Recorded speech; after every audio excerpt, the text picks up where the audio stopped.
Ish oficeri i policisë Kadri Voga, përfaqësuesi i komunitetit të fshatit Halil në Fushkruj, ku u gjend makina e djegër e autorëve pas atentatit të Rinasit, ku vëra Gjilmandani, shpreh ndinjatën e tij për rastin, duke akuzuar policinë e shtetit për paaftësinë e saj dhe liberalizmin që tregon në zbatimin e detyrave të sigurisë. 80% e tyre, thekson Voga, janë të komprometuar. Kërret kryesor të policisë së shtetit duhet të japin ndërheqjen. Për ngjarjen e rëndë që ka ndodhur, unë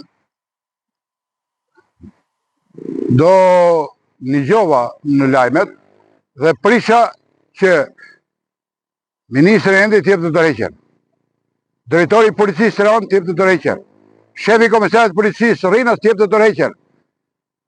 Këto nuk duhet me ditë fare zere sikur s'ka ndodhur asgjë. Kjo i thirrje e komunitetit.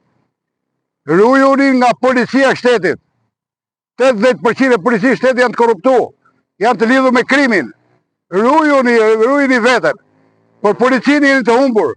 Mjeti i krimit sipas Vogës ka lëvizur lirshëm nëpër Fushkruj dhe megjithëse ishte me xhama të zi, nuk është ndalur nga policia. Kuadrat e afta i kanë larguar nga detyra më parë, thekson ai. Makina ka lëviz nga Fushkruja, që është trafik i papam. Edhe ka lëviz lirshëm me xhama të zi, edhe ka ardhur këy pa ndalu asnjëri. Përkundrazi, policia këto që janë me xhama zi hapin rrugën. Jo me ndalu, me kontrollu. Po unë kam thënë dhe herë tjetër. Ne pa të mra rahat, ish shefi i çekullimit, Ilir Budlla.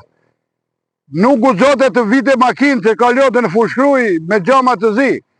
Nuk u bllokote e trafiku. Ish oficeri i policisë Voga dhe theksin tek nxjerrja e përgjegjësive të policisë, e cila duhet dalë pasi analizë të thellë dhe të përgjithshme për rastin.